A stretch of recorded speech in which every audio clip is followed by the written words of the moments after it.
Bismillahirrahmanirrahim. Assalamualaikum warahmatullahi wabarakatuh. Selamat pagi semua para pengusaha dan calon pengusaha. Insyaallah makin banyak anak-anak yatim yang nanti bergembira, makin banyak anak-anak du'afa yang kemudian bergembira, makin banyak nanti orang-orang miskin yang diangkat derajatnya oleh Allah SWT lewat wasilah Anda semua. Berbahagialah saudara semua, saudaralah yang insyaallah akan mengupgrade banyak madrasah yang doyong menjadi berdiri. Saudaralah kemudian dipilih Allah dengan duit saudara, dengan uang saudara. Ya, untuk memergikan haji, umroh, saudara-saudara punya saudara, saudara-saudara punya orang tua, saudara-saudara punya karyawan-karyawati, insya Allah. Dengan menjadi pengusaha, insya Allah memang akan lebih banyak lagi kesempatan terbuka lebar, bahwa saudara kemudian berdiri tegak, insya Allah. Tapi jangan lupa, jadilah seorang pengusaha yang tidak ngecilin pekerja. Jadilah seorang pedagang yang tidak ngecilin orang yang masih bekerja. Semua sama, yang membedakan adalah derajat ketakwaan pada Allah Subhanahu Wa Taala. Yang kerja juga bisa kaya. Nggak usah nunggu jadi pengusaha kalau cuma buat pengen kaya. Maka kita belajar pada hari ini. Dan hari-hari sebelumnya juga hari-hari esok nanti insya Allah. Bahwa insya Allah kita berkenan menjadi pengusaha karena ibadah kepada Allah. Hari ini sebagaimana janji saya kemarin atas izin Allah. Kita akan membahas 7 prinsip pengusaha. Ini saya ambil dari surah Ali Imran ayat 14, 15, 16, dan 17. Silakan saudara buka Al-Quranul Karimnya, Ali Imran. Surah Ali Imran, ayat 14 sampai ayat 17. Silakan saudara lihat terjemahan di bawah ini. Mari kita sama-sama mengaji kepada Allah Subhanahu Wa Taala punya Qurannya. Dan sambil saudara perhatikan terjemahannya, inilah yang menjadi 7 prinsip pengusaha yang diambil diekstrak dari surah Ali Imran ayat 14 dan 17. A'udzu billahi minasy syaithanir rajim. Zuyyina lin-nasi hubbus syahawati minan nisa' wal banina wal qanatiril muqantarah minadh dhahabi wal fiddati wal khaylil musawwamah والأنعام والحرث ذلك متاع الحياة الدنيا والله عنده حسن المآب قل أنبئكم بخير من ذلكم للذين اتقوا عند ربهم جنات تجري من تحتها الأنهار خالدين فيها وأزواج مطهرة ورضوان من الله والله بصير بالعباد الذين يقولون ربنا إننا آمنا فاغفر لنا ذنوبنا وقنا عذاب النار الصابرين والصادقين والقانتين والمنفقين والمستغفرين بالأسحار صدق الله العظيم. Pemirsa yang dirahmati Allah, saudara sudah lihat terjemahannya. Zuyyina lin-nasi.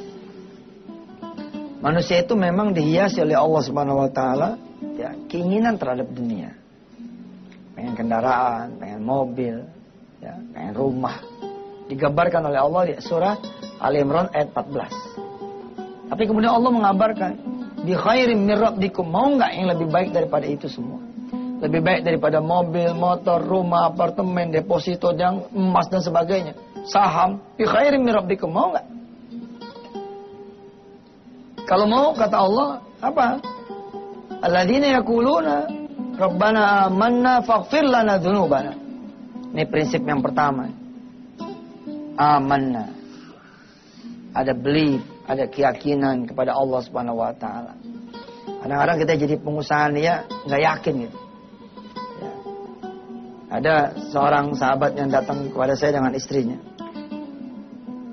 Fulan dan Fulana datang. Saya tidak mengerti dan tidak tahu juga bahwa mereka usaha di tempat yang kecil, ukuran sekian kali sekian, misalkan 3 kali 3. Saya pun tidak tahu bahwa si Fulan dan si Fulana ini, ya, kemudian bermodal dengan modal yang cekak. Saya pun tidak tahu si Fulan dan si Fulana ini tidak ada orang lain kecuali dia saja berdua. Lalu dia bilang kepada saya bahwa kami hanya mengerjakan ini berdua. Yang begini ini sebenarnya mengandung kalimat negatif. Nggak perlu memberitahu ini kepada orang lain. Yang kita kasih tahu adalah mimpi kita, impian kita, cita-cita kita. Sesuatu yang membesarkan kita yang kemudian berangkat dari amanah.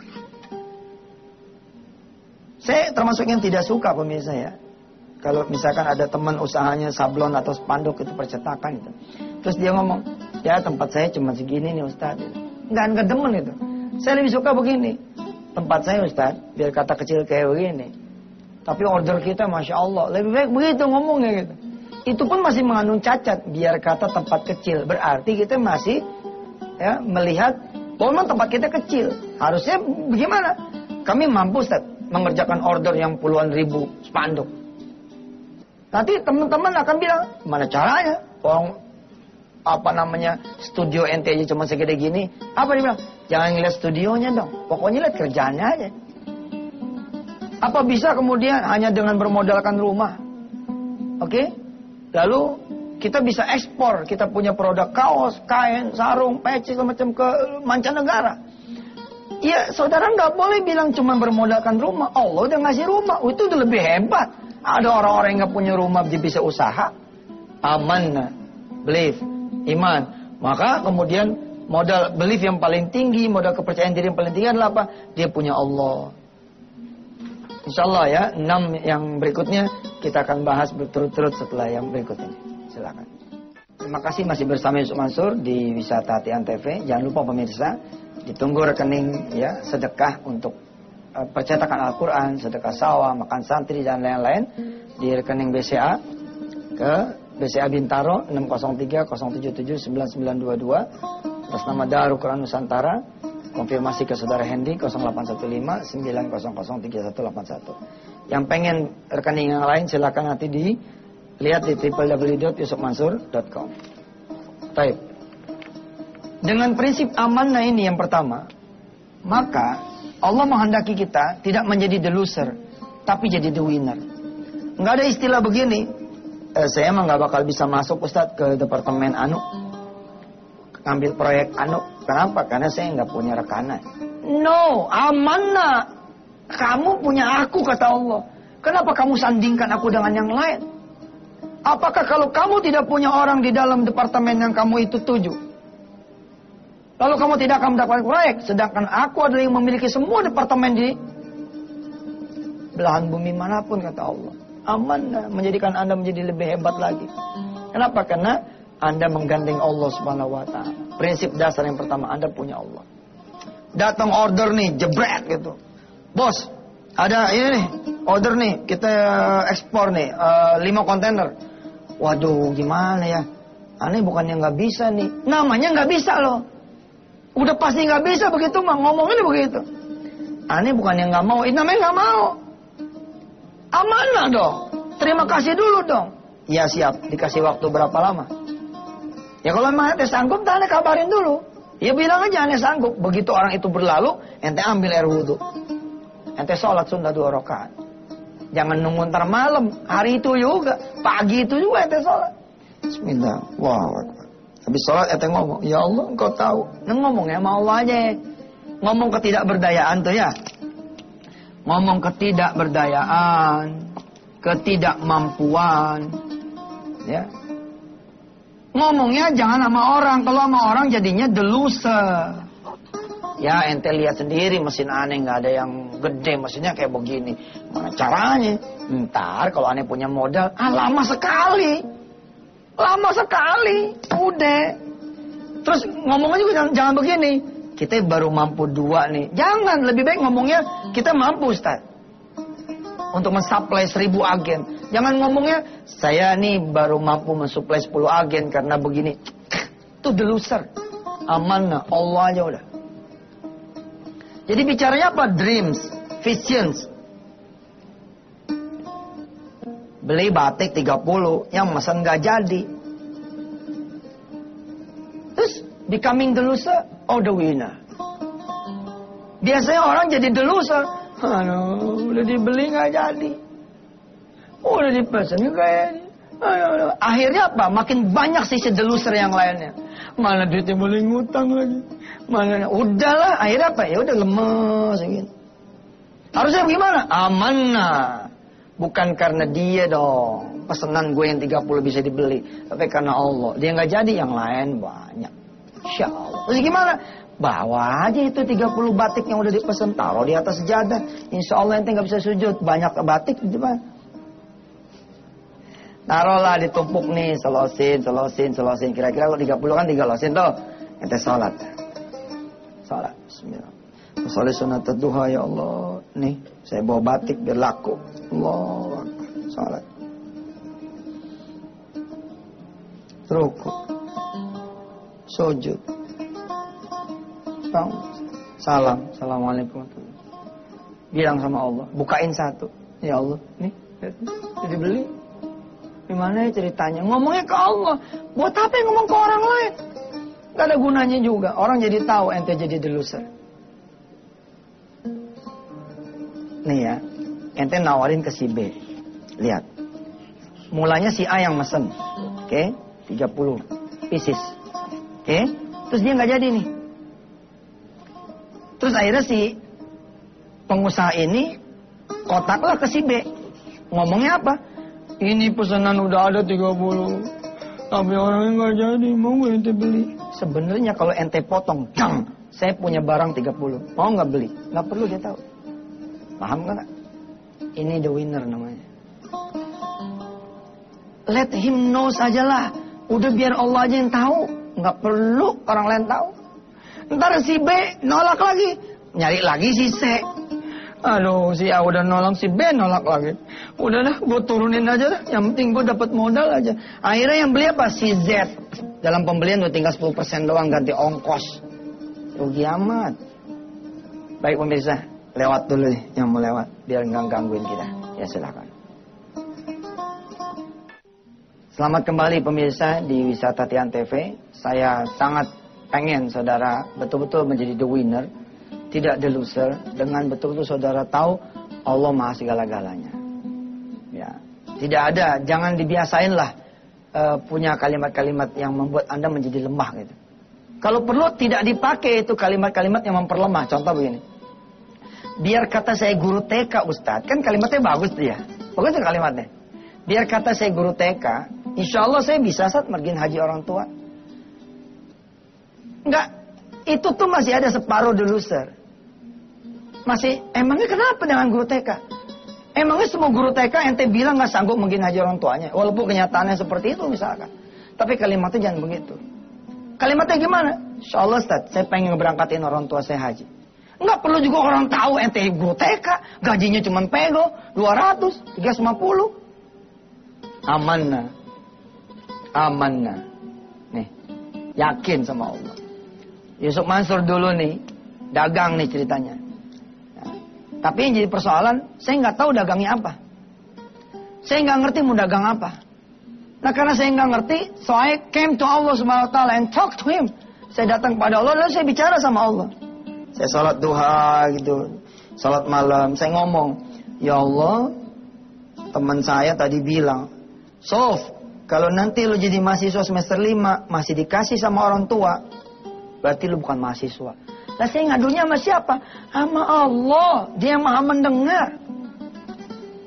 Ayo saya doa. Ayo lah. Saya pengen dagang. Cuman dagang apa ya gitu. Ente boleh ngomong sama orang lain begitu, tapi dalam kerangka diskusi. Tapi itu pun jadi masalah buat kita. Ngomong sama Allah aja udah. Alhamdulillah tuh. Saya ketemu sama Mpok Ati waktu itu saya dulu. Wasilanya ada aja judulnya. Ada temen lah main nih ke warungnya dia. Ada saudara lah main ke warungnya dia. Kata saudara saya nih, ada tuh si Yusuf tuh. Kalau dia mau dagang, panggil aja dia. Saya dipanggil. Mainlah saya ke warungnya Pak Ati. Pak Ati nanya sama saya. Sof, mau nggak jualin saya punya kaos? Boleh, Pok. Kita jajal satu dulu ya. Aneh inget nih, the winner nih. Kalau omongan dia begitu kan berarti dia ngecilin aneh. Emangnya aneh bisa dagang? Kan nggak bisa. Paham kagak tuh? Orang banyak yang begitu. Ya, nggak merasa lagi dikecilin. Karena kalimatnya barangkali terlalu sopan. So, kita jajal satu dulu kali ya. Supaya ente benar-benar bisa dagang. Apakah kagak? Maksudnya begitu, maksud Pak Ati. Tapi saya ingat the winner. Saya ngomong begini. Jangan satu dong, Pak. Kalau mau ngasih saya 2 losin. Kan cakep tuh. Pak Ati nanya sama saya. Emangnya bisa? Nggak ada pengalaman dagang jual 2 losin pakaian.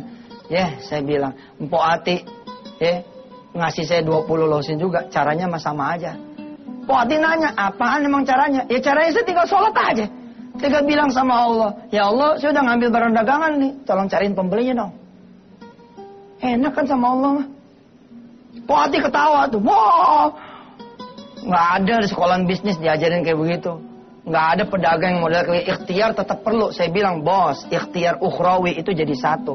Emang lo kata langit akan berdiri tanpa bumi, bumi akan berdiri tanpa langit? Kagak kan? Dua-duanya. Berarti apa? Ikhtiar langit, ya ikhtiar bumi. Nggak bisa kemudian di sebelah-sebelahin. Saya bawa nih 2. Saya bawa nih 2 dari Tanah Abang. 2 losin.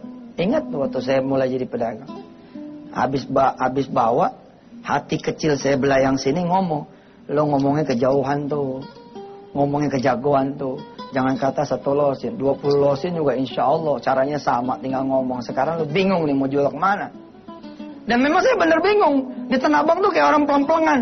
Gimana caranya nih? Gak punya pengalaman nih. Akhirnya saya pulang lah. Bagaimana tuh ceritanya setelah Ustadz Yusuf keluar dari pasar Tanah Abang dan nyampe ke rumah? Ya tunggu aja besok. Masih tetap Senin pas Selasa. Lah sekarang hari apa? Oh Jumat. Oke. Maklum nih udah tua nih, udah bebanan. Ya, berarti besok kita libur. Minggu libur gitu ya? Berarti kita nanti masuk lagi hari Senin. Maaf ya pemirsa. Mohon doanya Yusuf Mansur nih biar kagak lupaan. Ya, terima kasih. Assalamualaikum warahmatullahi wabarakatuh.